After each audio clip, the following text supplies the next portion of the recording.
So hello sir.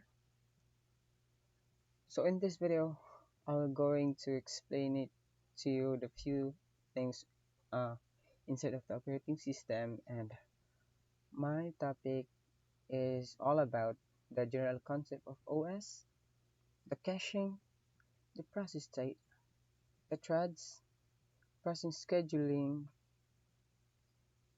and our first is the general concept of OS. We all know that general concept of OS, operating system or OS, the program that manages a computer's resources, especially the allocation of those resources among other programs. Typical resources include the central processing unit, or we call it a CPU, computer memory, the file storage, input output, or the I/O devices, and network connections. Management tasks include scheduling resources used to avoid conflicts and interference between programs. Unlike most programs, which complete a task and terminate, an operating system runs indefinitely and terminates only when the computer is turned off. And the basic concept of an operating system is an operating system is a program that acts as an intermediary between a user of a computer and the computer hardware. It provides an environment in which users can execute programs. It is also manages all the programs in the rest of the article. We're going to present the basic concept of an operating system and components of an operating system. And what are in a operating system definition? So the OS is resource allocator. This we call that we manage this manages all the resources, and this OS is a control program, so it controls the execution of programs to prevent errors and improper use of the computer. And actually the operating system's goals is to execute users programs and make solving user problems easier, make the computer systems convenient to use computer hardware in efficient manner. And the next is the caching. So when we heard about caching, what is caching? So the caching is cache is a type of memory that is used to increase the speed of data access. Normally, the data required for any process resides in the main memory. However, it is transferred to the cache memory temporarily if it is used frequently enough. The process of storing and accessing data from a cache is known as caching. So, the advantage of cache memory is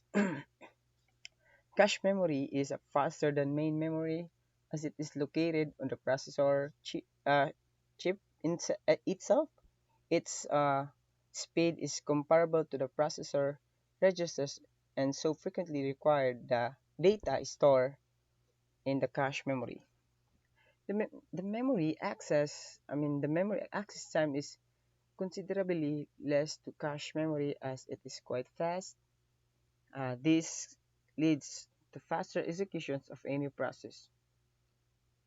The cache memory can store data temporarily as long as it is frequently required after the use of any data has ended.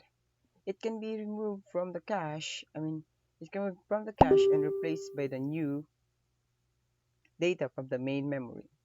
So, in a caching, there are disadvantage of about it, and the disadvantage of cache memory is since the cache memory is quite fast, it is extremely useful in any computer system, and however, it is quite expensive, and so is used uh, judiciously, and the cache is memory expensive as observed from the previous point. Also, it is located directly on the processor's chip. Because of these reasons, it has limited capacity and is much smaller than main memory. So that's all the caching, and we talk about again another two, the process state. So here The question is, what is a process state in operating system, and what are the different state of a process? So, in the operating system, a process is something that is currently under execution. So, any active program can be called a process. For example, when you want to search something on the web, then you start a browser. So, this can be a process. I mean, yep. So this can be a process. Another of example process can be starting your music player to listen to some um, cool music of your choice, and a process has a um, various attributes associated with it. Some of the attributes of a process are this here, the process ID. So this process ID is, in every process we will be given an ID called process ID to uniquely identify the process from the other processes. And the next is process state. Each and every process has some states associated with it at a particular instant of time. This is denoted by process state. It can be ready, waiting, running, or something, etc. CPU scheduling. Here, so CPU scheduling information, each process is executed by using some process scheduling algorithms like FCSF or round robin, SGF, or etc. And IO information, or the um, input and output. Each process needs some IO devices for execution. So the information about device allocated and device need is crucial. So yeah, here, uh, so the process state. So here, states of a process during the execution of a process, it undergoes a number of states. So in this section of the blog, I'm on here, we will learn various state of a process during its life cycle. So the here during this life cycle, and as you can see, our new state here is, this is the state when the process is just created, and it's the first state of a process. And second is the ready state. So after the creation of the process, when the process is ready for its uh, execution, then it goes in the ready state. And a ready state, the process is ready for its execution by the CPU, but it's waiting for its turn to come. There can be more than one process in the ready state.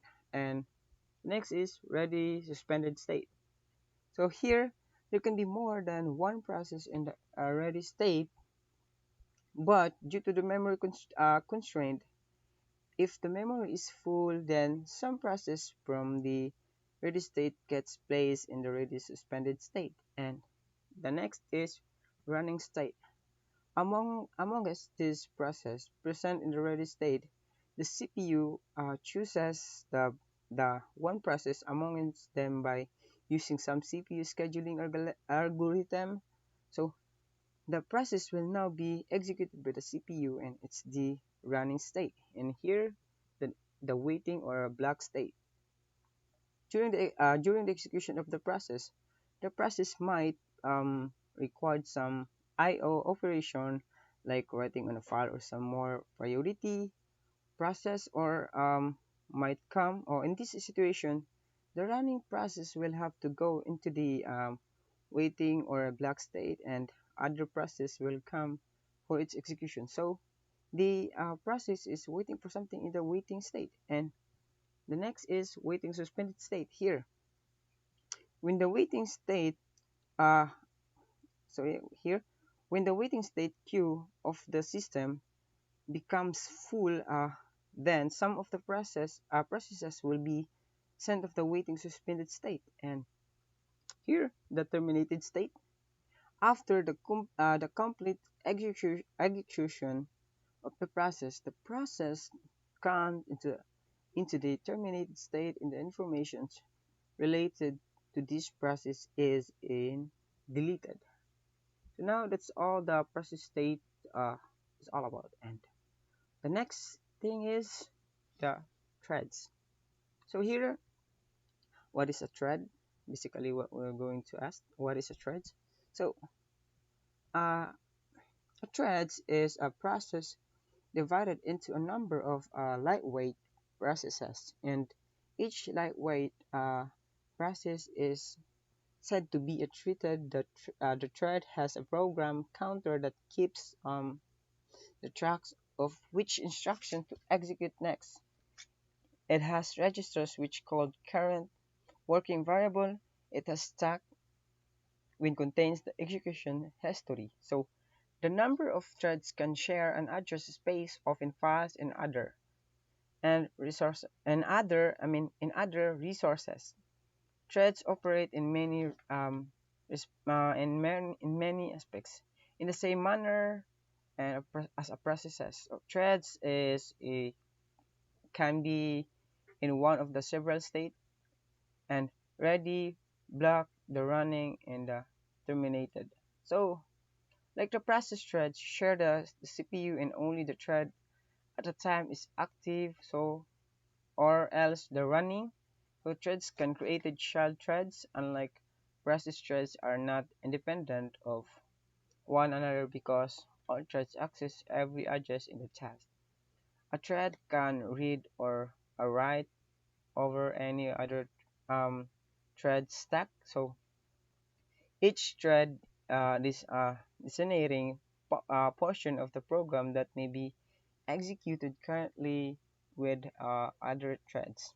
This capability is called multi reading. So the example of this threading in OS here. So uh, the example is word processor is an example of a thread. A programmer wishes to type the text in the word processor, then the programmer opens a file in the word processor and type text. So type it is a one thread. So the text is automatically formatting. It's another thread, and the file is automatically saved in the disk, and it has another thread. Typing in a file is a process, but typing, formatting, spell checking, and scanning are threads also. And the next is this is we call the thread lifecycle in OS here. Born and ready, running here. This is the cycle that the threads working.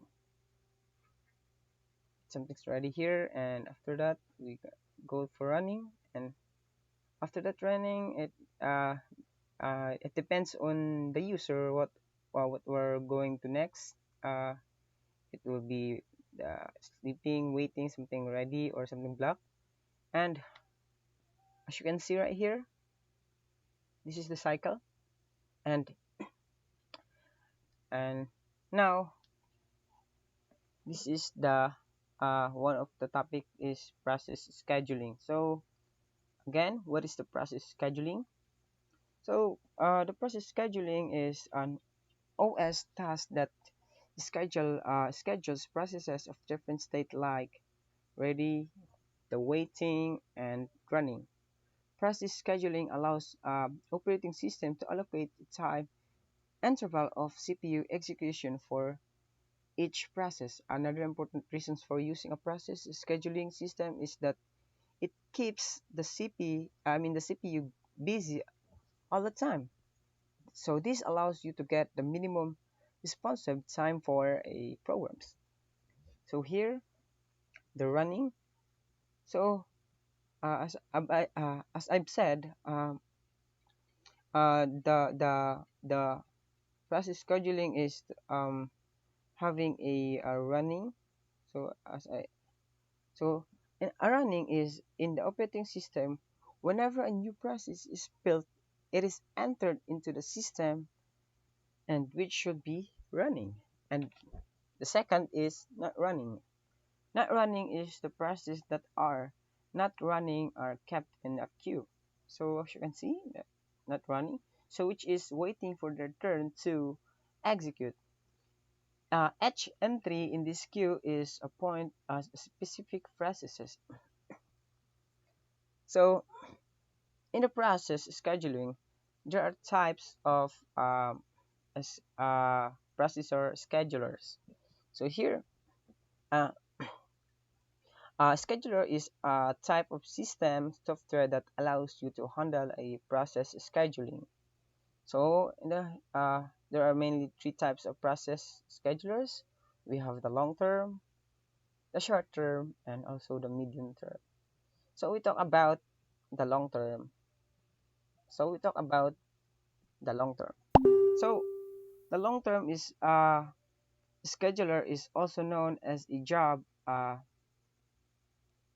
is a job scheduler. So this scheduler regulates the program and select process from the queue and it loads them into the memory for execution.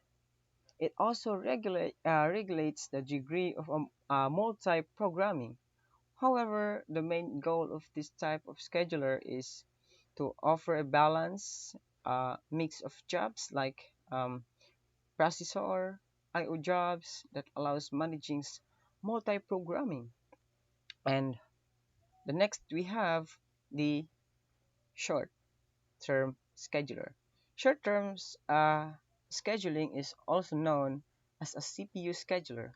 The main goal of this scheduler is to boost the system performance according to the set criteria. This helps you to select from a group of processes that are ready to execute and allocate CPU to one of them. So the dispatcher gives control of the CPU to process selected by the short-term scheduler. And the next is the short-term scheduler. I mean the mediums. I mean the next is the medium term. So the medium term is scheduling is an important part of a swapping. It enables you to handle the swap output processes in this schedule. A running process can become suspended, which makes an I/O request. A running process can become suspended if it makes an I/O request. Suspended processes can make any progress towards completion. In order to remove the process from memory and make space for other processes, the suspended process should be moved to secondary storage. And now, the summary of this processing scheduling is process scheduling is an OS task that schedules the processes of a different states like ready, waiting, and running, and the two states process models are running. As I said lately, the running and the not running, and the process scheduling maximize the number of interactive users within acceptable response times. A scheduler is a type of system software that allows you to handle process scheduling. There are three types of the scheduler are the long term, the short term, the medium term, and long term is a scheduler regulates the program and select process from the queue and loads them into the memory for selections. I've said a while ago, so the medium term scheduler enables you to handle the swap out the processes and the main goal of short term scheduler is to boost the system performance according to the set uh, criteria. So long term is also known as a job scheduler whereas the short term is also known as a CPU scheduler and the medium term is also called a swapping scheduler. And that's all my topics and thank you for watching and less listening. And I hope that my explanation is clear. Thank you. Thank you. And God bless.